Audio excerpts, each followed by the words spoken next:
नमस्कार. पुण्यश्लोक अहिल्यादेवी होळकर सोलापूर विद्यापीठाच्या ज्ञानपर्व या कार्यक्रमामध्ये आपल्या सर्वांचं स्वागत आहे. ज्ञानपर्वच्या या विशेष भागामध्ये आपल्या सर्वांच्या भेटीसाठी आलेले आहेत DRDOचे वरिष्ठ शास्त्रज्ञ, आयुध अनुसंधान तथा विकास संस्थापनचे माजी समूह संचालक माननीय डॉक्टर काशीनाथ देवधर सर. नमस्ते सर, आपल्या कार्यक्रमामध्ये स्वागत आहे. आज आपण आम्हाला वेळ दिलात यासाठी सर्वप्रथम आपले खूप आभार सर. कारण ज्ञानपर्व या कार्यक्रमामध्ये विशेष करून विद्यार्थ्यांना प्रबोधन करणं खूप महत्त्वाचं ठरतं आहे. आजच्या या युवा पिढीला मार्गदर्शन करण्यासाठी सक्षम अशी अनुभव संपन्न पिढी आपल्याकडे होऊन गेली आहे आणि त्यांचे प्रतिनिधित्व म्हणून आपण आज इथे उपस्थित आहात. सर्वप्रथम नमस्कार आणि विद्यापीठातल्या सर्व विद्यार्थ्यांना सुद्धा त्यांच्याशी संवाद करण्याची संधी मला दिली त्याबद्दल, या ज्ञानसत्रामध्ये मला बोलायला संधी दिली त्याबद्दल धन्यवाद.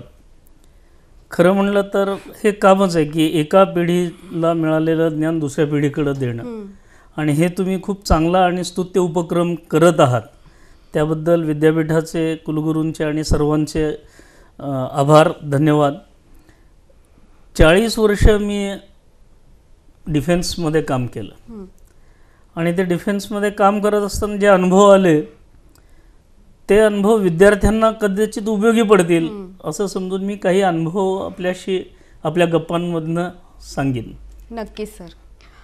विद्यार्थी या क्षेत्राकडे येण्यासाठी सुद्धा आपण त्यांचं प्रबोधन करणं खूप गरजेचं आहे. तर विद्यार्थ्यांच्या आयुष्यातले सर्वात पहिला जो महत्त्वाचा भाग असतो तो म्हणजे शिक्षण. तर आपली शैक्षणिक वाटचाल विद्यार्थ्यांना माहीत करून द्याल का? मी विद्यार्थी दशा जर आठवायचा प्रयत्न केला माझा, तर माझं शालेय शिक्षण हे महाराष्ट्रातला सगळ्यात मागास जिल्हा असणारं बीडसारख्या ठिकाणी झालेली आहे. पण आमचे शिक्षक त्यावेळेला खूप चांगले होते, त्यामुळं आम्हाला शिक्षणाची आवड निर्माण झाली, गोडी निर्माण झाली. बीडमध्ये मी 10वीपर्यंतचं शिक्षण चंपावती विद्यालयामध्ये घेतलं आणि त्यानंतर 11वी 12वी पंढरपूरला केली आणि कोल्हापूर इथून मी माझी इंजिनिअरिंगची पदविका, मेकॅनिकल इंजिनिअरिंगची, ज्याला यंत्र अभियांत्रिकीमधली पदविका, एवढं शिक्षण मी कोल्हापूरला घेतलं. आणि परत एकदा समाजाशी जोडलं जावं म्हणून मी माझ्या बीडमध्ये जाऊन ग्रामसंपर्क चालू केला आणि ग्रामीण भागामधल्या लोकांना या सगळ्या सुविधा कशा निर्माण होऊ शकतात, काय आहेत, हे करायचं असेल तर त्यांच्या समस्या काय आहेत हे जाणून घेतलं पाहिजे.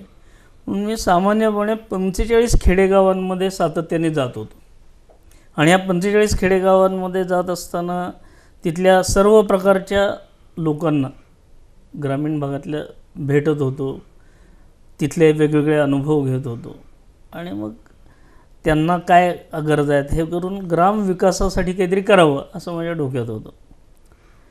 पण देशासाठी काहीतरी करायचं असेल तर जसं चलो ग्राम की ओर किंवा गाव की ओर असं जसा भाग आहे, तसं देशाची सुरक्षा ही खूप महत्त्वाची आहे आणि आपल्या ज्ञानाचा उपयोग जर देशाच्या सुरक्षेसाठी करण्याची संधी मिळाली तर आपण ती करावी.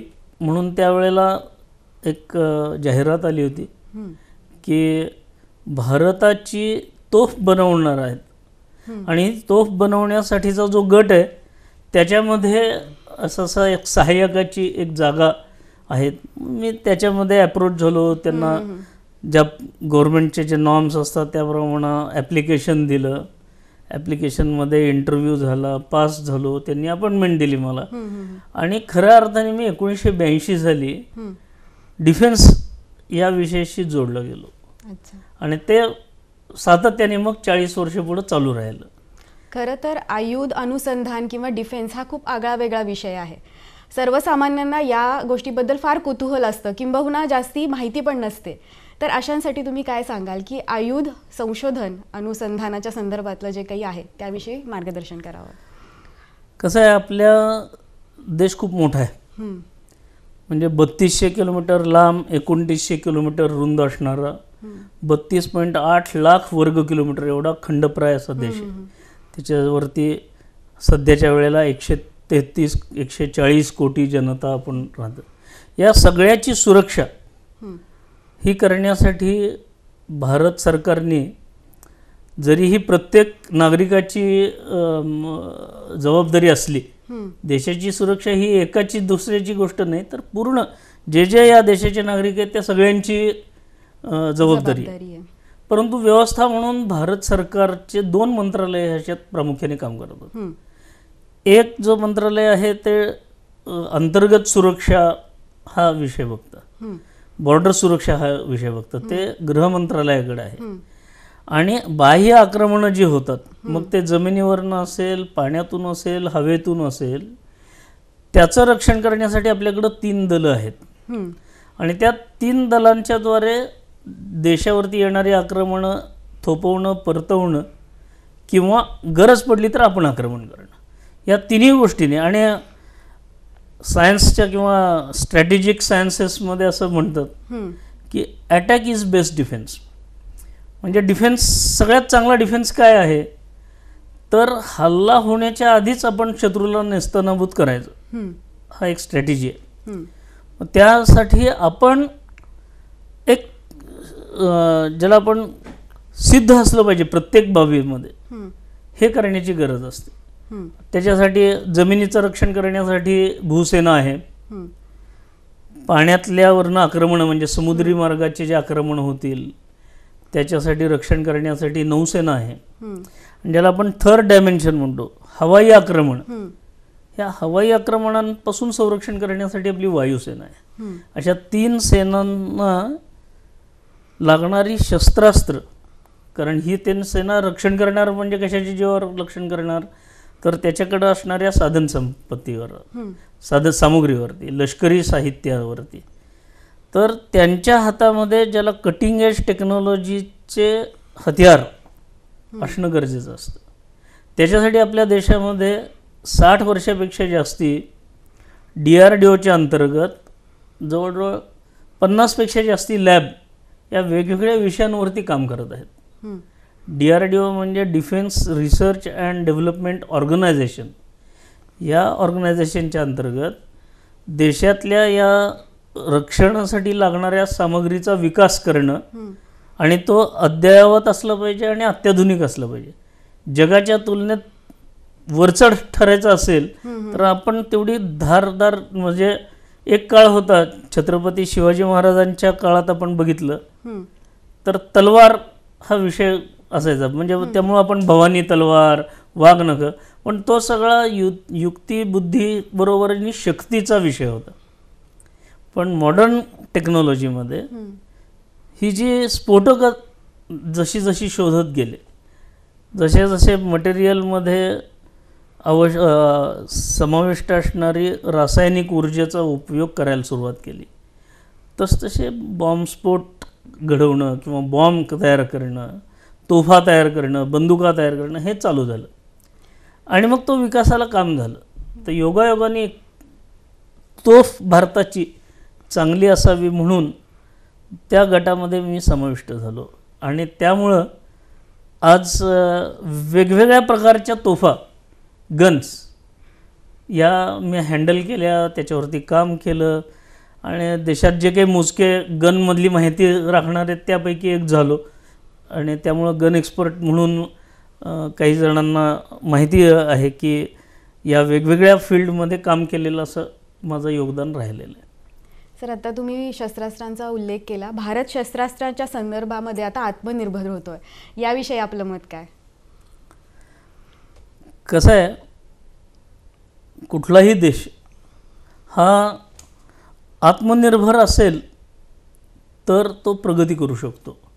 आणि डिफेन्स हे त्यातलं फार महत्त्वाचं खातं आहे.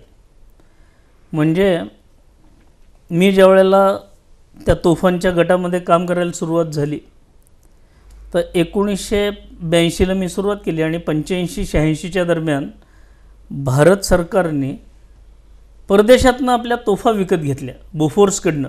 बोफोर्सचं नाव आपण ऐकून आहे. त्या 410 तोफा आपण विकत घेतल्या. आणि एका अर्थाने आम्ही जे काम करत होतो त्याची गरज उरली नाही असं त्यांना वाटलं. पण त्या काळामध्ये भारत हा जगातला सगळ्यात जास्ती शस्त्रास्त्र आयात करणारा देश होता, इम्पोर्ट करणारा देश होता. बरोबर.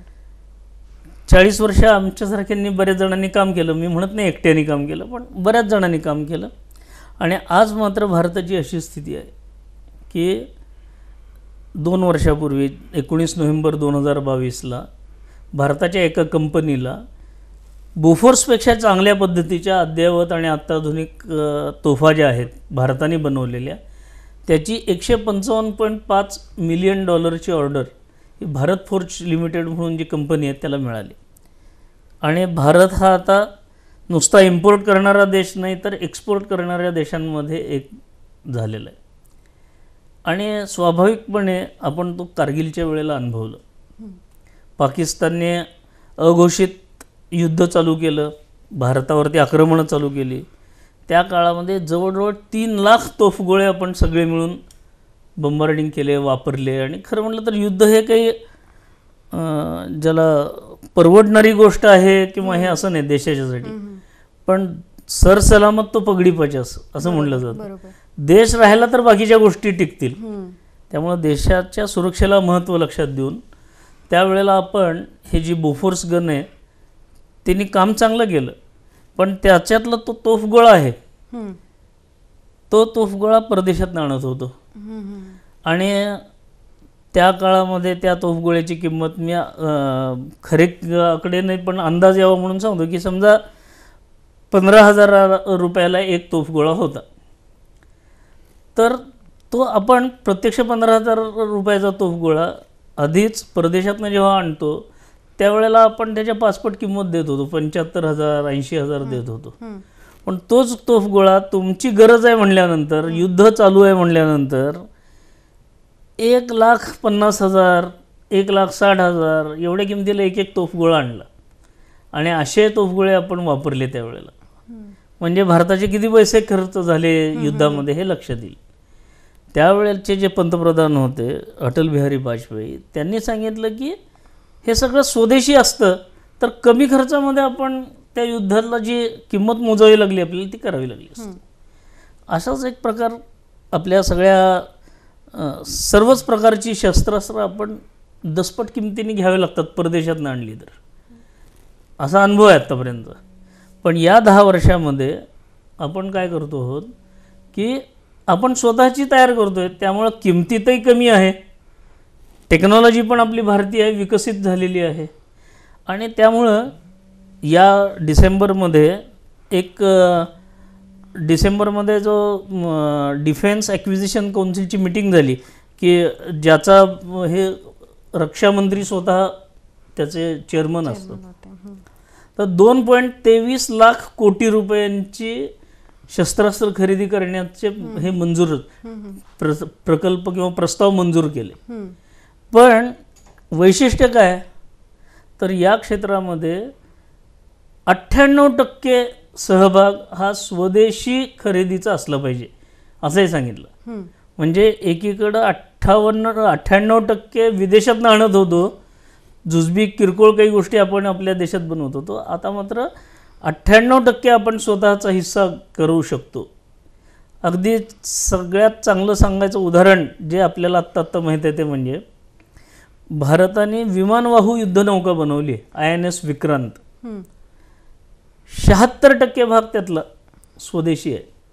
अगदी त्याच्या स्टीलपासून, पूर्वी स्टीलही आपण रशियातनं आणू चीनमधनं आणू असं वाटत होतं, पण आता मात्र आपण ते जे स्टील लागतं, म्हणजे तुम्हाला आश्चर्य वाटेल 26,000 टन एवढं स्टील हे स्वतः विकसित केलेलं DMR 249A 249B 249C या ग्रेडचं स्टील जे समुद्रामध्ये टिकाऊ असणारं चांगल्या पद्धतीचं स्टील तयार केलं. आणि त्याचं प्रोडक्शन हे आपल्या इथले जे 3-4 मोठे प्लांट आहेत स्टील प्लांट याच्यामध्ये विकसित केलं. त्यामुळं आत्मनिर्भर केल्यामुळं ज्या गोष्टीला आपण दसपट किंमत देऊन आणावी लागत होती ती आपल्या इथल्या देशामध्ये 1 किमतीत झाली. हा एक पहिला भाग. आणि आपल्या देशात बनत असल्यामुळं इथल्या लोकांना रोजगार मिळाला, इथल्या खर्च जरी झाला तरी त्याचे पैसे सगळे इथल्याच इंडस्ट्रीमध्ये राहिले. त्यामुळं इथली इंडस्ट्री ग्रो व्हायला, वाढ व्हायला त्याला मदत मिळत आहे. हे एक नॉमिनल उदाहरण मी प्रातिनिधिक स्वरूपात सांगितलं. आपल्या देशाचं एक विमान आहे, तेजस नावाचं विमान आहे की ते तेजस नावाचं विमान काय करतं तर जागतिक तोडीचं फायटर प्लेन आहे.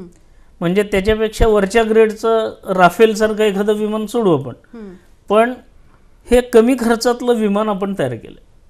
आणि त्या विमानाचा सांगण्याचा उद्देश असा आहे की 83 विमानांची ऑर्डर ऑलरेडी 50,000 कोटी रुपये खर्च करून गव्हर्नमेंटनी ऑर्डर दिलेली.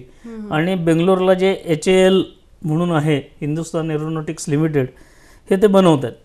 आणि माझंही त्यात थोडंसं योगदान आल्यामुळं, माझा संपर्क आल्यामुळं मला माहीत आहे की तेजस विमानाचा जो एक भाग आहे ज्याला आपण मिशन क्रिटिकल ॲटम म्हणतो, की तो ॲटम असल्याशिवाय त्या विमानाला उडायला परवानगी देत नाही. तो भाग म्हणजे कॅनॉपी सिवरन्स सिस्टीम नावाची एक सिस्टीम आम्ही विकसित केली की जी माझ्या गटाने तयार केली आणि ती आता आपण त्या विमानावर बसवतो. म्हणजे एक महिन्यापूर्वी तुम्ही वाचलं असेल किंवा ऐकलं असेल की महिन्यापूर्वी आपल्या देशाचे पंतप्रधान माननीय मोदीजींनी एक सॉर्टी घेतली आणि ती तेजसमध्ये घेतली, राफेलमध्ये नाही घेतली. म्हणजे आपल्या देशाच्या विमानावरती सुद्धा पंतप्रधानांचा एवढा विश्वास हे जगाला दिसतो. आणि आज 28 ते 30 देश ह्याच्यातनं विमानं खरीदण्याकडं इंटरेस्टेड आहेत. म्हणजे आत्मनिर्भर भारत स्वतःपुरतं तर आपण करतच आहोत, पण पुढचं पाऊल म्हणून ह्याची निर्यातही आपण करत आहोत. या निर्यात करण्याच्या प्रक्रिया हळूहळू वाढतील, कारण जशा आपल्या गरजा पहिल्यांदा प्रायोरिटीने पूर्ण करू तसंच आहे. आणि अमेरिकेसारखा देशसुद्धा कमी खर्चामध्ये होतं म्हणून आपल्याकडनं ते विमानं घेतात. म्हणजे जगाच्या पातळीवर अमेरिका ज्याच्यावरती विश्वास ठेवत असेल त्याची क्वालिटी किरकोळ आहे किंवा कमी आहे असं म्हणता येऊ शकतं का? नाही. तर जगाच्या तुलनेत सगळ्या क्वालिटी अस्पेक्ट्स लक्षात घेऊन, म्हणजे एक मानसिकता जगामध्ये इतकी वर्ष कशी होती की भारतीय बनावटीचं आहे ते म्हणजे दुय्यम दर्जाचं असेल असं नाही. तर सर्व प्रकारच्या क्वालिटी टेस्ट ह्या घेऊन ते विमान झालेलं आहे. आणि त्यानिमित्ताने मला जो तुम्ही मगाशी जो उल्लेख केला की पिनाका पुरस्कार मिळाला, तर भारतीय आत्मनिर्भर भारताच्या अंतर्गत हे जे कॅनॉपी सिवरन्स सिस्टीम केलं त्यानिमित्ताने मला तो पिनाका पुरस्कार त्या निमित्ताने मिळालेला आहे. असं एक सर, आपली अजून एक ओळख आहे. कारगिल युद्धामध्ये जे लाईट वेट लॉन्चर 84 mm वापरलं गेलं, तर त्याची ती निर्मितीची प्रक्रिया आणि त्यावेळेसचे आपले अनुभव आमच्या प्रेक्षकांना जाणून घ्यायचे. नक्कीच, कारण माझ्या दृष्टीने ती प्रेरणादायक घटना आहे. याचं कारण 1996 सालची ती घटना आहे. 1996 साली आम्ही काम करत होतो. ARDमध्ये विविध प्रकारची शस्त्रास्त्र निर्मिती केली जाते आणि त्यावेळचे जे सेनाप्रमुख आहेत जनरल शंकरराव चौधरी म्हणून, ते त्यावेळेला ARDमध्ये आले होते. आणि त्यांना आम्ही सगळ्या प्रकारची शस्त्रास्त्र जी केली आहेत त्याचं डेमॉन्स्ट्रेशन दिलं, माहिती दिली, प्रेझेंटेशन दिलं. आणि फायरिंग दाखवल्यानंतर त्यांनी आमच्या डायरेक्टरजवळ असं सांगितलं की म्हणजे त्यांना मिलिटरी इंटेलिजन्सकडनं जे फीडबॅक होते त्याच्यावरनं त्यांना असं लक्षात आलेलं होतं की आज ना उद्या आपल्याला कारगिलसारख्या उच्च पर्वतीय रांगांमध्ये लढावं लागणार आहे. आणि उच्च पर्वतीय रांगांमध्ये प्रामुख्याने काय असतं तर वजनाला हलकी वेपन्स जी आहेत ती आवश्यक असतात, कारण तिथं 2 प्रकारची विरोधी ॲटमॉस्फिअर असतं. एक म्हणजे तापमान खूप कमी असतं, 20,000 फूट, ज्याला आपण 8,000 प्लस 9,000 जसं हे म्हणतो 6,000 प्लस मीटर एवढी उंची असते त्याची. म्हणजे लेहसारखं ठिकाण आहे तेच 11,000 फूट उंचीवर आहे. आणि 15,000 ते 20,000 फूट उंचीवरती आपली शिखरं आहेत हिमालयाची. तर तिथं मुळात थंडी खूप, त्यामुळे थंडीपासून संरक्षण हा एक भाग. आणि दुसरी गोष्ट, तुम्हाला विज्ञानाच्या सर्व विद्यार्थ्यांना माहीत आहे, शाळेत आपण शिकलेलो आहोत की समुद्री सपाटीपासून जसं जसं वरती जातो तसं तसं हवा विरळ होत जाते आणि पुरेसा ऑक्सिजन मिळत नाही आपल्या जवानांना तिथं. आणि तिथं त्याला ते कसं, म्हणजे आम्ही जेव्हा ट्रायलला वेगवेगळ्या वेळेला लेह लडाखसारख्या ठिकाणी गेलो होतो, लेहच्या विमानतळावरून बाहेर पडलो तर समोर असं लिहिलेलं होतं, don't be gamma in a place of llama. ह्याचा अर्थ की तुमची ताकद नुसती इथं उपयोगी नाही, तर तुम्हाला लामा लोक ज्या पद्धतीने प्राणायाम आणि हे करून राहतात तसं इथल्या वातावरणाशी जुळवून घेऊन राहायला लागेल, असा तो एक वेगळा अनुभव आहे. तर अशा उच्च पर्वतीय रांगांमध्ये लढाई करावी लागणार असेल तर वजनाला हलकं जेवढं असेल शस्त्र तेवढं चांगलं. ते जनरल शंकरराव चौधरींनी सांगितलं की आम्हाला खांद्यावरनं ठेवून फायर करायची जी तोफ आहे त्याला 84 mm रॉकेट लॉन्चर असं म्हणत. तर रॉकेट लॉन्चर आम्हाला वजनाला हलकं करून पाहिजे. फक्त कॉम्प्रोमाइज कुठल्याही परफॉर्मन्स पॅरामीटरवर करायचं नाही. म्हणजे आता मी ते वजनाला अमुक कमी केलं आहे म्हणजे आता पूर्वी 400 मीटर रेंज होती, आता 200 मीटर रेंज झाली, नाही चालणार. कारण शत्रू 400 मीटरवरचंच उडलं पाहिजे. शत्रूचं लक्ष्यभेद आहे तो 400 मीटरमध्ये केला पाहिजे. बंकर फोडायचे असतील तर ते फोडले गेले पाहिजेत. नाहीतर पूर्वी आम्ही बंकर फोडू शकत होतो, आता बंकर फोडू शकत नाही, तर त्याचा काही उपयोग नाही. त्यामुळं त्यांनी असं सांगितल्यानंतर डायरेक्टर ARDने ते काम माझ्याकडे दिलं. आणि परत एकदा की एकटा माणूस काही करू शकत नसतो, आमची पूर्ण टीम काम करत होती आणि त्या टीमचं नेतृत्व योगायोगाने माझ्याकडं होतं. ते काम आम्हाला मिळालं. 2 वर्षामध्ये आम्ही 26 किलो वजनाची तोफ ही 13-14 किलो वजनावर आणली. म्हणजे 12 किलो कमीत कमी वजन कमी केलं त्याला, आणि without compromising on any performance parameter. म्हणजे त्याची अचूकता कमी झाली आहे, त्याची सातत्यता कमी झाली आहे वगैरे असं काही नाही. तर अशी तोफ तयार केल्यानंतर नवीन तंत्रज्ञान स्वाभाविकपणे वापरलं, ज्याला आपण कार्बन कॉम्पोजिट टेक्नॉलॉजी म्हणतो. ह्या नवीन तंत्रज्ञानाचा विकास केला आम्ही. ते तंत्रज्ञान शोधून काढून तिथल्या ह्याला ते टिकलं पाहिजे, त्याच्या वेगवेगळ्या R&Dच्या चाचण्या घेतल्या, प्रोटोटाईप बनवले, सगळं केलं. तेवढ्यात काय झालं, 2 वर्षानंतर युद्ध सुरू झालं. कारगिलचं युद्ध प्रत्यक्ष सुरू झाल्यानंतर त्यावेळेला आमचे प्रमुख होते डॉक्टर APJ अब्दुल कलाम, DRDOचे प्रमुख होते, दिल्लीत असत ते. तर त्यांचा डायरेक्टरकडे फोन आला. साधारण 10 मेला युद्ध सुरू झालं. 1 महिना वगैरे झाल्यानंतर 18 जून 1999ला त्यांचा फोन आला ऑफिसमध्ये डायरेक्टरच्या. आणि त्यांनी डायरेक्टरने विचारलं की what is the status of this weapons, आपण जे वेपन तयार करतो त्याची परिस्थिती काय. स्वाभाविकपणे मी त्याचं नेतृत्व करत असल्यामुळे मला डायरेक्टर सरांनी बोलवलं आणि मग माझा डायरेक्ट कलाम सरांशी संवाद सुरू झाला. आणि डॉक्टर कलामांनी विचारलं, Deodhar what is the status of this weapons. मी म्हटलं, sir two weapons are ready, however the qualification test yet to be carried out. कारण जोपर्यंत कुठल्याही वेपनचे क्वालिफिकेशन टेस्ट होत नाहीत तोपर्यंत आपण त्या आर्मीकडे सुपूर्त करू शकत नाही. सगळ्या गोष्टीचं असंच आहे. म्हणजे औषधांचं सुद्धा तसंच आहे, जोपर्यंत त्याच्या चाचण्या होऊन ते प्रूव्ह होत नाही तोपर्यंत देत नाही, तर वेपनचं सुद्धा असं. तर हे सांगितल्यानंतर त्यांनी मला लगेच प्रश्न काय विचारला डॉक्टर कलामांनी की but Deodhar what is your confidence level. म्हटलं, sir I am confident it will work, कारण मला तेवढा माझा वेपनचा कॉन्फिडन्स होता. मग ते म्हणले, डॉक्टर कलाम म्हणले की then you don't bother about other things, you bring these weapons to Delhi, we will test it against Pakistan.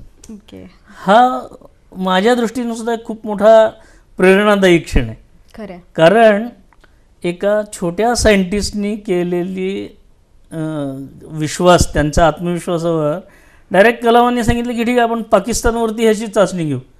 आणि मला असं वाटतंय, म्हणजे मी तो क्लेम करत नाही आहे, पण मला असं वाटतं आहे की आजपर्यंतच्या सगळ्या जडणघडीमध्ये असं हे पहिलंच शस्त्र आहे की जे डायरेक्ट पाकिस्तानवरती चाचण्या घेऊन पहिल्यांदा वापरलं, आधी चाचण्या न करता.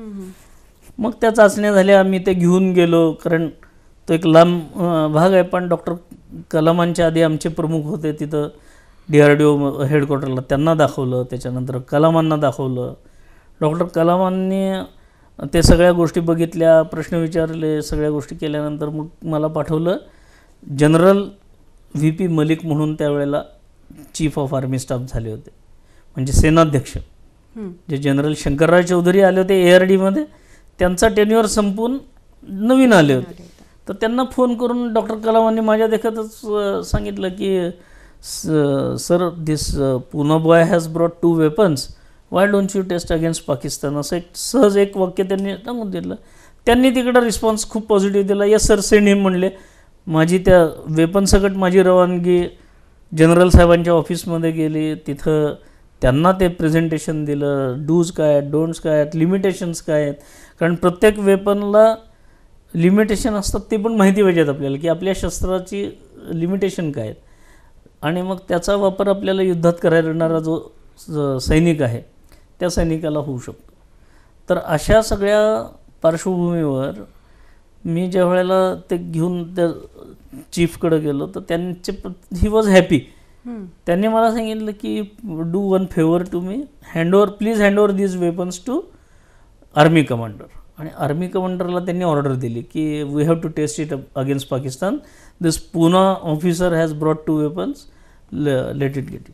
मग मी माझी सगळी व्यवस्था आर्मीने झटपट केली, कारण युद्धकाळात किती तत्परतेने काम होतं हे बघितलं.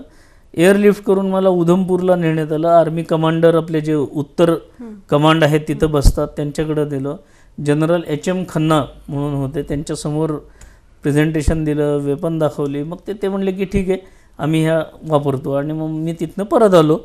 8 दिवसानंतर युद्ध संपलं. 26 जुलैला युद्ध संपलं. आणि युद्ध संपल्यानंतर 8 दिवसात आम्हाला ARDला रिस्पॉन्स आला, त्याचं पत्र आलं की ही वेपन खूप चांगली आहेत आणि आम्हाला लवकरात लवकर हवी आहेत. तो दुसरा एक माझ्यासाठी आनंदाचा विषय होता की आपण एखादी गोष्ट ज्याच्यासाठी केली त्याला पसंतीला उतरणं, हा एक भाग होता. मग 27-28 ऑगस्टला युद्ध संपल्यानंतर डॉक्टर कलाम ARDमध्ये आले होते.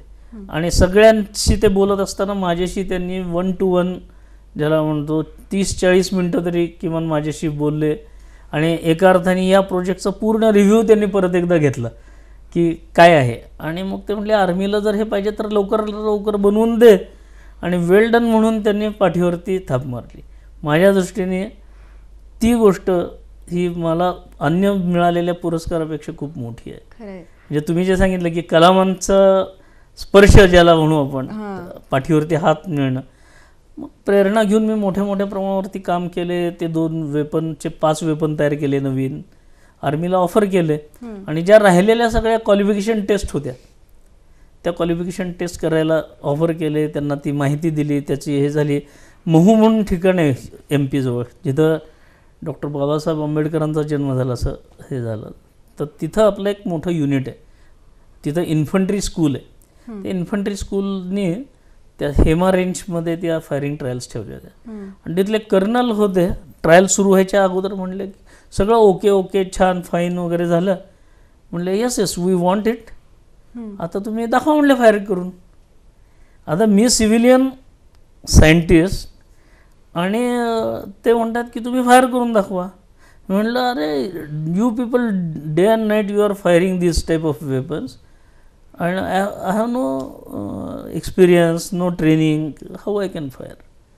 तर ते म्हणले then you have to arrange for firer. I will not put my boys for any risk. मी म्हणलं ह्यात काय रिस्क आहे?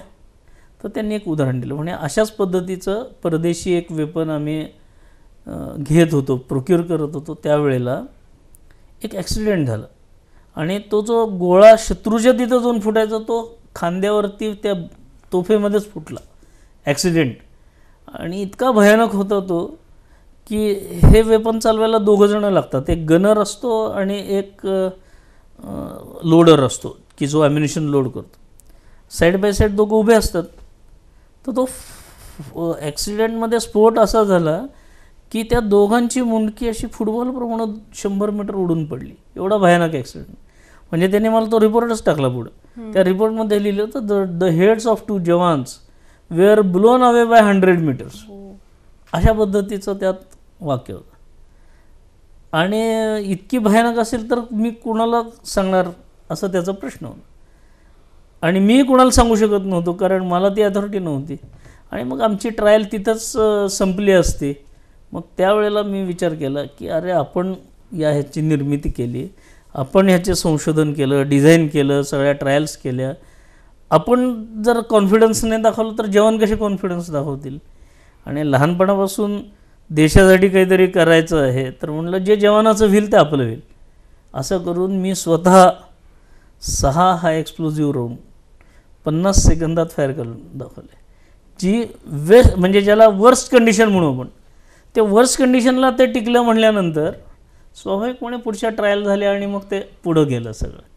पण हा अनुभव म्हणजे विद्यार्थ्यांच्या दृष्टीने का मी शेअर केलं, तर लोकांना सायंटिस्ट व्हायचं म्हणजे कुठंतरी लॅबोरेटरीमध्ये ते परीक्षा नळीमध्ये काहीतरी सोल्युशन बघायचे, कलर बघायचे, किंवा मायक्रोस्कोप खाली काहीतरी बघायचं, किंवा कॉम्प्युटरवरती फक्त काहीतरी मॉडेल करायचे आणि बघायचे, असं नसून प्रत्यक्ष जवानांच्या बरोबर एक एक महिना राहून काम करणं असेल, तसल्या वातावरणामध्ये ते फील्ड ट्रायल्स ज्याला म्हणू आपण काम करणं असेल, ह्या सगळ्या गोष्टीचं पण तयारी ठेवायला.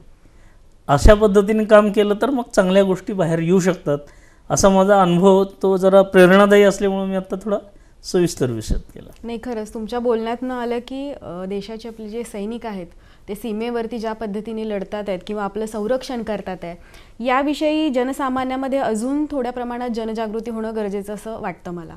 तर त्यासाठी काय केलं गेलं पाहिजे? मी सांगू का, 1985ची गोष्ट आहे. 1985 साली भारतीय रणगाड्याची अचूकता वाढवण्यासाठी मी काम करत होतो. म्हणजे तोफेच्या जसं काम करत होतो तसं. आणि मग अचूकता का वाढवायची, तर रणगाड्याचा पहिलाच राऊंड जर नाही लागला शत्रूच्या टार्गेटला तर आपल्यावरती ते बंबार्डिंग होणार आहे, बॉम्ब येणार आहेत आणि आपली सुरक्षितता धोक्यात आहे. हे लक्षात घेऊन आपल्या रणगाड्यांनी अचूकपणे टिपण्याची गरज आहे शत्रूला. तर हे लक्षात घेऊन आम्ही काही गोष्टी बनवल्या आणि त्याच्यामुळं ज्याला आपण इंग्रजीमध्ये फर्स्ट राऊंड हिट प्रोबॅबिलिटी असं म्हटलं जातं, ही फर्स्ट राऊंड हिट प्रोबॅबिलिटी वाढवण्यासाठी आम्ही काही काम केलं होतं. त्याच्या ट्रायल होत्या. बबिना म्हणून एक गाव आहे झाशीच्या जवळ. तर त्या बबिनामध्ये आम्ही ट्रायलला गेलो असताना त्यावेळेला मी खूप ज्युनियर होतो आणि सरसकट जवानांच्या बरोबर बरॅकमध्ये राहायची संधी मिळाली मला. बरॅकमध्ये राहत असताना त्यांचं जीवन मी जवळनं बघत होतो, कसे जगतात जवान आपले. कारण जवानांबद्दल कुतूहल असतं. मी कुतूहलाने सगळ्या गोष्टी त्यांच्या बघत होतो. पहाटे 5-5:30ला उठणं असेल, सकाळी 3.5 तास, संध्याकाळी 2.5 तास मैदानावरती जाऊन शरीर कमवण्याचे कसरतीचे व्यायाम असतील, खेळ असतील, की जेणेकरून ते सगळे थकून भागून जायचे दिवसभरामध्ये आणि मधल्या दिवसामध्ये आपापलं काम करायचे. सकाळ संध्याकाळचे व्यायाम मात्र सरसकट सगळ्यांना, कुठलीही रँक असली तरी व्यायाम करायचेच असं होतं. म्हणजे निम्म्या रात्रीत जरी युद्ध लागलं तरी आपले जवान तत्क्षणी त्याला सिद्ध असले पाहिजेत. याला आपण म्हणतो नित्य सिद्ध शक्तीचे राष्ट्र की अर्चना. असे जवान आपले असले पाहिजेत. म्हणून हे सगळे करत असतात कामं, व्यायाम करतात, कष्ट घेतात. आणि म्हणजे ह्याचं उदाहरण 2 वर्षापूर्वी आपण बघितलं की चीनने आगळीक केली आणि गलवान घाटीमध्ये आपल्या बिहार रेजिमेंटचे जे संतोष बाबू म्हणून हुतात्मा झाले, आपल्या काही जवानांच्या हुतात्म्य पत्करावं लागलं. पण 42 चीनी लोकांना आपण मुंड्या पिरगळून मारलं, शस्त्र न वापरता. का, तर नित्य सिद्ध शक्ती. आपला जवान उत्कृष्टच असला पाहिजे, सिद्ध असला पाहिजे, सशक्त असला पाहिजे, राहायला पाहिजे, तंदुरुस्त, बरोबरीने तो चपळ राहायला पाहिजे. आणि ते सगळं करण्यासाठी हे असे व्यायाम प्रकार असतात. कुतूहलाने मी बघत होतो आणि योगायोगाने काय झालं, एके दिवशी ईदची सुट्टी आली तिथं आणि संध्याकाळच्या वातावरणामध्ये 500 जण समोर युनिट बसलेलं आहे आणि या 500 जणांना तिथला प्रमुख सूचना देतो आहे. बरं, आर्मीमध्ये काय एक विशिष्ट प्रकारची भाषा बोलावी लागते, कारण एवढ्या मोठ्या लांब रुंद देशामध्ये दर 10 किलोमीटरवर भाषा बदलते. तर जो ऑर्डर दिली ती तशीच्या तशीच फॉलो झाली पाहिजे, वेगळा अर्थ नाही आला पाहिजे. म्हणून ती एक छोटी छोटी वाक्य असतात त्यांची. त्यांनी 3 वाक्यामध्ये ह्या सुट्टीचं वर्णन केलं. पहिलं वाक्य होतं कल छुट्टी होगी. दुसरं वाक्य होतं कोई वर्दी नाही पहनेगा. आपण जो गणवेश घालतो तो कोणी घालणार नाही.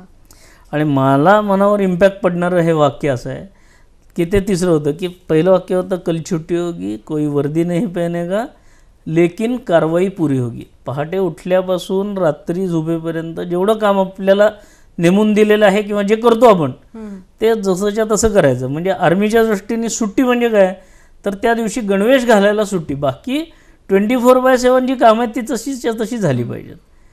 आपण आता समाजामध्ये जे सगळ्या पद्धतीने उत्सव, कार्यक्रम, अन्य व्यवहार हे ते करू शकतो देशातल्या देशामध्ये, ते देश सुरक्षित असल्यामुळे 24/7 हे जवान आपले बॉर्डर्सवरती लक्ष देत असतात, काम करत असतात. म्हणजे ज्याला आपण डोळ्यात तेल घालून पहारा देणं म्हणतो असं काम करतं. आणि आता ती म्हणही बदलायला पाहिजे, कारण आता आपण लेटेस्ट तंत्रज्ञान वापरूनही पहारा देतो.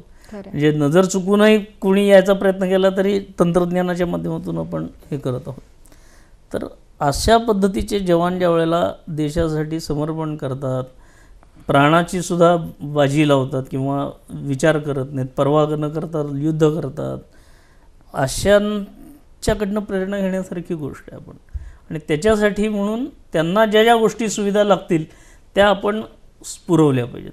मग त्या शस्त्रास्त्रांमध्ये असतील, कपड्या लत्त्यांमध्ये असतील, औषधांमध्ये असतील, आणि ही सगळी कामं आर्मीला जे लागतं ते सगळं DRDO संशोधन करतं आणि वेगवेगळ्या इंडस्ट्री तयार करून त्यांना सप्लाय करायचं काम करतात. अशी एक रचना बनवलेली.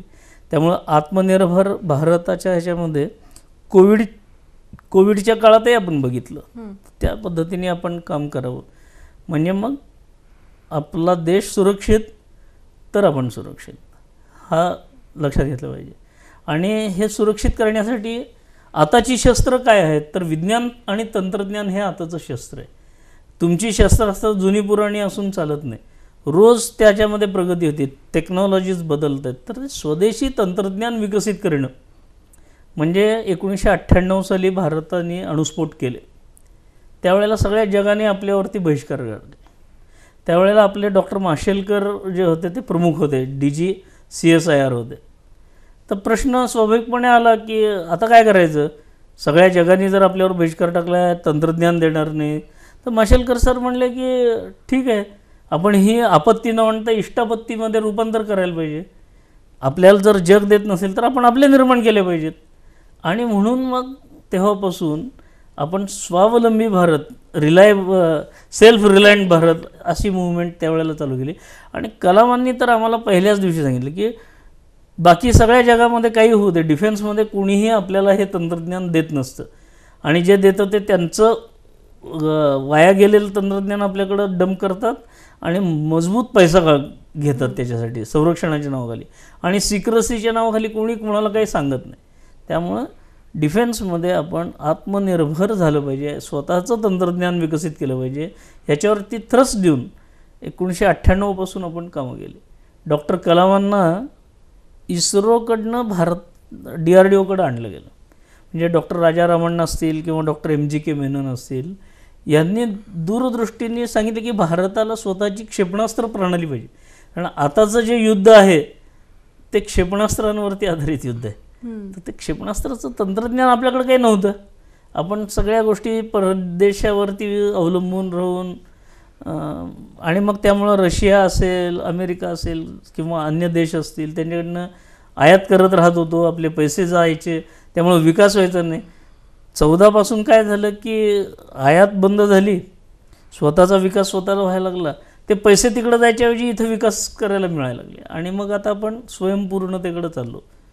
त्याच्यामध्ये एक अशी लेटेस्ट टेक्नॉलॉजी अशी आहे की चीनने आपल्या सगळ्या समुद्री बॉर्डरवरती पाणबुड्या आणून लावलेल्या आहेत. आता पाणबुडीच्या विरोधी आपण एखादं क्षेपणास्त्र, जे पाण्यात न जातं क्षेपणास्त्र, त्याला म्हणतात टार्पिडो. तर आपण टार्पिडो समजा सोडला, लांबनं सोडला काठावरनं किंवा ह्याच्यावरनं, तर त्याला लक्षात येऊन तो त्याला तिथल्या तिथंच पाण्यातल्या पाण्यात खलास करू शकेल. म्हणून आत्ता आपण असं विकसित केलेलं तंत्रज्ञान आहे ज्याला स्मार्ट असं नाव दिलेलं आहे. स्मार्ट म्हणजे काय, तर supersonic missile assisted release of torpedo. म्हणजे टार्पिडोला एका कुपीमध्ये ठेवलं, आवाजाच्या दुप्पट तिप्पट वेगाने त्याला हवेतनं घेऊन गेलं, शत्रूच्या टार्गेट ज्याला म्हणू आपण, पाणबुडी जी शत्रूची आहे ज्याच्या विरुद्ध ते सोडायचं आहे, त्याच्या आधी एक 50 मीटर 100 मीटर आधी त्याचं वेग कमी केला, त्याचं कुपीचं आवरण काढलं आणि अलगदपणे ते टॉर्पिडो पाण्यात सोडलं. आणि मग टॉर्पिडो आपल्याला आपण त्याच्यावरती अटॅक करेल.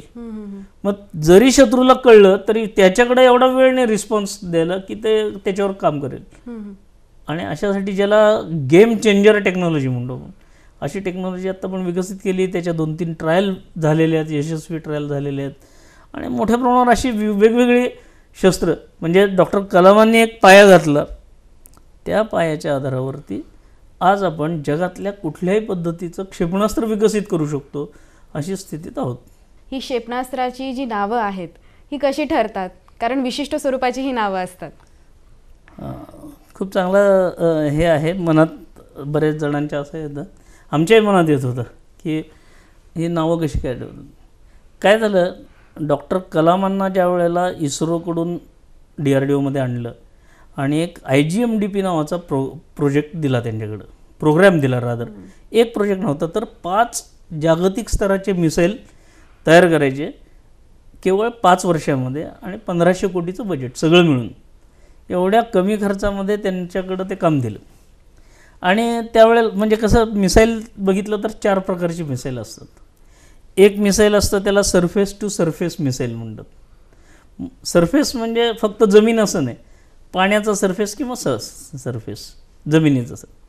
दुसरं जे मिसाईल असतं ते सरफेस टू एअर, म्हणजे हवेत न येणाऱ्या एखाद्या धोक्याला, मग हेलिकॉप्टर असेल, फायटर प्लेन असेल किंवा अशा पद्धतीने खालनं तुम्ही मिसाईल सोडून पाडायचं. म्हणजे सरफेस टू एअर, हवेतल्या ह्याला, म्हणजे जमिनीवरनं मारा करायचा आणि हवेतलं टार्गेट नष्ट करायचं. हा दुसरा प्रकार.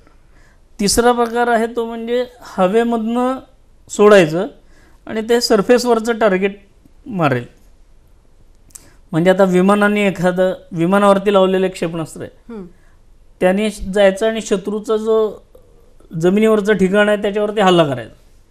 तर अशा पद्धतीचं त्याला तिसरा प्रकार म्हणू आपण की एअर टू सरफेस. आणि चौथा भाग आहे तो म्हणजे एअर टू एअर मिसाईल, म्हणजे शत्रूचा फायटर प्लेनचा पिच्छा करतो आपण, पाठलाग करतोय, तो पुढे आपण त्याचा चेसिंग करतोय. आणि ते करत असताना समोर 100-150 किलोमीटर तो आहे, आपण फायर केलं आणि ते क्षेपणास्त्र उडून समोरच्याचा वेध घेतला. आता ही सगळी जेव्हा IGMDPच्या अंतर्गत त्यातली 5 क्षेपणास्त्र आपण जेव्हा घेतली, तेव्हा पहिलं क्षेपणास्त्र होतं ते जमिनीवर मारा करणारं, 100 किलोमीटरची रेंजचं टार्गेट ठरवलं. SS-100 असं त्याला म्हणायचे. SS stands for surface to surface, 100 kilometre range म्हणून त्याला SS-100 म्हणत असत. तर अशा क्षेपणास्त्राला पहिला प्रयोग झाला, त्याचं ट्रायल झाली, त्याचं हे झालं. सरफेस टू सरफेस 1000 किलोमीटरवरचं केलं, त्याला आपण SS-1000 असं त्यावेळेला कोड नेम दिलेलं असेल. किंवा जमिनीवरून हवेमध्ये मारा करायचा असं एक क्षेपणास्त्र, त्याला SAM म्हणतात त्याला, म्हणजे सरफेस टू एअर मिसाईल. मग ते शॉर्ट रेंज, लॉंग रेंज वगैरे अशी पद्धत आहे म्हणायची. तर ही ज्या वेळेला पहिले प्रोटोटाईप यशस्वी व्हायला लागले, त्यावेळेला डॉक्टर कलामांनी काय केलं, सगळ्या सायंटिस्टना एकत्र केलं आणि त्यांना सांगितलं की we are doing well, all the weapons are getting successful. तर समहाऊ तुम्ही या सगळ्याला नावं सुचवा, असं त्यांनी सगळ्या सायंटिस्टना सांगितलं. मग सगळ्यांच्या डोक्यात स्कड होतं, पेट्रियट होतं, अशा पद्धतीची नावं होती. तर त्या शार्प शूटर वगैरे अशी. तर ही नावं सांगायला लागल्यानंतर डॉक्टर कलाम एकाच वाक्यात एक गाईडलाईन दिली त्यांनी. ते म्हणले की तुम्ही नावं अशी सुचवा की जी इथल्या मातीशी मिळती जुळती आहेत किंवा इथल्या मातीतली नावं आहेत, इथल्या संस्कृतीशी जोडलेली आहेत. आणि दुसरं म्हणजे ते नाव उच्चारता क्षणीच जगाला हे वेगळं सांगायची गरज नाही की हे भारताचं आहे. म्हणजे अग्नी फायर केलं म्हणलं की आज जगामध्ये अग्नी बनवणारा फक्त एकच देश आहे, तो म्हणजे भारत आहे. त्यामुळं surface to surface higher range 1000 किलोमीटरचं होतं त्याला अग्नी नाव दिलं. शॉर्ट रेंज जे 100 किलोमीटरचं होतं त्याला पृथ्वी नाव दिलं. म्हणजे अग्नी, पृथ्वी, आकाश ही भारतीय संस्कृतीमध्ये जी पंचमहाभूत तत्त्व मानली जातात, त्याला 5 एलिमेंट थेरी असं इंग्रजीत म्हणतात, त्यापैकी ही नावं दिली. आणि हे नाव उच्चारता क्षणीच हे भारताचं हे कळतं. त्यामुळं ते डॉक्टर कलामांची व्हिजन आणि मुख्य मला भावलेला असा भाग आहे की डॉक्टर कलामांची भारताच्या मातीबद्दलची, भारताच्या संस्कृतीबद्दलची, भारताच्या प्रत्येक गोष्टीची जी एक प्रकारची आत्मीयता होती ती त्यातनं सिद्ध होते, दिसत असत. म्हणजे डॉक्टर कलामांची एक खूप चांगली आठवण मी तुम्हाला सांगू शकतो की ज्यावेळेला डॉक्टर कलाम प्रेसिडेंट होते त्यावेळेला, म्हणजे 2008ची गोष्ट आहे, तर इस्रोने चांद्र मोहीम पहिली चालू केली. कारण वाजपेयींनी ते 15 ऑगस्टला डिक्लेअर केलं होतं, ह्याच्यावरनं लाल किल्ल्यावरनं डिक्लेअर केलं होतं की भारत आता चांद्र मोहीम करेल म्हणून. आणि केवळ 3-4 वर्षामध्ये आपण चांद्रयान तयार केलं. आणि चांद्रयान 1 जे आहे ते 2008ला ऑक्टोबरमध्ये सोडलं आणि नोव्हेंबरमध्ये त्या चंद्रापर्यंत पोचलं. तर त्याचं ब्रीफिंग डॉक्टर कलामांना करत होते सायंटिस्टने. तर कलामांनी एक सूचना त्यांना केली. ते म्हणले की चंद्रावरती टाकणारची जी प्रोब आहे, जे चंद्रयान 1चा जो भाग होता की चंद्राभोवती फिरत राहणारा ऑर्बिटर एक विकसित करायचा की जो छायाचित्र करून पाणी आहे का ह्याचा शोध घेईल, चित्र घेईल, आणि एक प्रोब आपण तिथनं चंद्रावरती सोडायची की जेणेकरून आपल्याला चंद्रापर्यंत क्रॅश लँडिंग होईल, पण ते चंद्रावरती काहीतरी आपली गोष्ट जाते आणि ती तंत्रज्ञान आपल्याला जमतं आहे का, किंवा हे टेस्टिंग होतं. ते म्हणजे भविष्यातल्या ज्या चंद्रयान 2-3 वगैरे जे केलं त्याची जी सुरुवात होती ती सुरुवात. तर डॉक्टर कलामांनी त्याला काय सांगितलं की तो जो प्रोब आहे त्या प्रोबच्या 4ही बाजूला, रादर 6ही बाजूला तुम्ही तिरंगा रंगवा म्हणले. म्हणजे ज्या वेळेला चंद्रावरती ती प्रोब पडेल आणि इम्पॅक्ट होईल त्यावेळेला एका अर्थाने चंद्रावरती आपण तिरंगा फडकू. असा म्हणजे देशाभिमान किती असतो. आणि हे त्यांनी सांगितल्याप्रमाणे केलं आणि भारताने 14 नोव्हेंबर 2008ला पहिल्यांदा तिरंगा फडकवला चंद्रावरती. म्हणजे असं कलामांच्या अनेक आठवणी आपल्याला प्रेरणा देत राहतात. खरंच डॉक्टर APJ अब्दुल कलाम यांच्याशी आलेला तुमचा सहसंबंध आणि त्याच्या आठवणी ऐकून आम्हाला देखील खूप भारावून येत आहे. आपलं योगदान खूप मोठं आहे सर, आणि अनेकांसाठी आपण प्रेरणादायी आहात. पण आपल्यासाठी प्रेरणादायी कोण आहे हे आम्हाला जाणून घ्यायचं आहे. मला तर शालेय जीवनामध्ये शिक्षकांनी प्रेरणा दिली. जसं मोठा होत गेलो किंवा ह्या गोष्टी गेल्या, अनेक जण प्रेरणा देणारे भेटले, पण कलामांशी संपर्क आला आणि तिथं पुढं मी आत्ता ते सगळं वर्णन केलं. पण मला सांगितलेल्या ज्या गोष्टी आहेत त्यातल्या महत्त्वाच्या गोष्टी अशा वाटतात की पुढं जायचं असेल तर यश हे लगेच ज्याला आपण रेडीमेड सोल्युशन म्हणून कुठनं विकत आणू शकत नाही. तुम्हाला काहीतरी करायचं असेल तर त्याच्यासाठी तुम्हाला काही ना काहीतरी कष्ट घ्यावे लागतात. आणि कष्टाचं फळ नक्की मिळतं, पण कष्ट न करता तुम्ही जर अपेक्षा केल्या तर त्या मिळत नाहीत. म्हणजे हे डॉक्टर कलाम 18 तास काम करत होते. आम्ही डोळ्यांनी बघितलेलं आहे. त्यांच्या संपर्कात आलेला प्रत्येकजण 18 तास काम करायची प्रेरणा का नाही घेणार. जर स्वतः माझा बॉस असं काम करत असेल, ते स्वतः 5 वाजले आता मी जातो म्हणून घरी जात असते, तर लोकांनी तसंच केलं असतं. पण अशा पद्धतीचं कुठलंही एक, ज्याला डॉक्टर कलाम म्हणायचे की स्वप्न हे झोपेत बघण्याची गोष्ट नाही, तर स्वप्न असं बघितलं पाहिजे की ज्याच्यामुळे झोप उडली पाहिजे ते पूर्ण होईपर्यंत. आणि ते पूर्ण होण्यासाठी धडपड केली पाहिजे, काम केलं पाहिजे. त्याच्यासाठी 4 गोष्टी डॉक्टर कलाम नेहमी सांगत असत की तुम्ही पहिलंच म्हणजे तुमचं ध्येय उच्च ठेवा. दुसरी गोष्ट, ते ध्येय गाठण्यासाठी लागणारं ज्ञान असेल, कष्ट असेल, ते सगळं करा. तिसरी गोष्ट, सातत्य ठेवा त्याच्यामध्ये. आणि हे सगळं केलं की मग तुम्हाला ते यश मिळेल. आणि यश मिळालं तरी हुरळून जाऊ नका, त्याचा देशासाठी उपयोग करा. म्हणजे माझं यश, मला बंगला गाडी मिळाली आणि मी आता काय भरपूर झालं असं न करता, माझ्या देशाचं नाव वरती घेण्यासाठी, ठीक आहे 0.0001% असेल, पण तेवढा हातभार आहे का 0च आहे मी, माझं काही योगदान देशाच्या उन्नतीमध्ये आहे का, हे बघण्याचं काम केलं पाहिजे. आणि आपलं जे अभ्यास, मग ते क्षेत्र कुठले असू दे, योगायोगाने मला डॉक्टर कलामांच्या बरोबर काम करायची संधी मिळाली, डिफेन्समध्ये काम केलं. पण जेवढं डिफेन्स गरजेचं आहे तेवढं जीवनातलं प्रत्येक क्षेत्र गरजेचं आहे.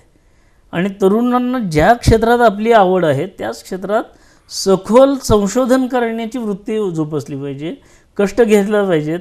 आणि जसं अटलजींनी सांगितलं की जय विज्ञानची जोड दिली, तसं आत्ताच्या पंतप्रधानांनी सांगितलं की जय अनुसंधान, इथून पुढं लोकल फॉर व्होकल आणि लोकल फॉर ग्लोबल, म्हणजे लोकलवरती थ्रस्ट दिलेला आहे. मला वाटतं आज मी ज्या आविष्कारच्या निमित्ताने इथं आलो विद्यापीठामध्ये, त्याचाही उद्देश तोच आहे की इथल्या समस्यांना इथल्या इथंच उत्तरं मिळाली पाहिजेत, इथल्याच जनतेतून मिळाली पाहिजेत, तरुणांकडून मिळाली पाहिजेत आणि त्या समस्या इथल्या इथंच सॉल्व्ह झाल्या पाहिजेत.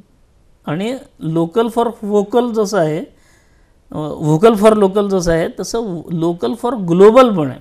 म्हणजे आज इथं ठरलेली गोष्ट जगाला आवश्यक आहे ती आपण दिली पाहिजे, तर भारत हा जगद्गुरू ज्याला म्हणू पण जगाचा गुरु होऊ शकतो.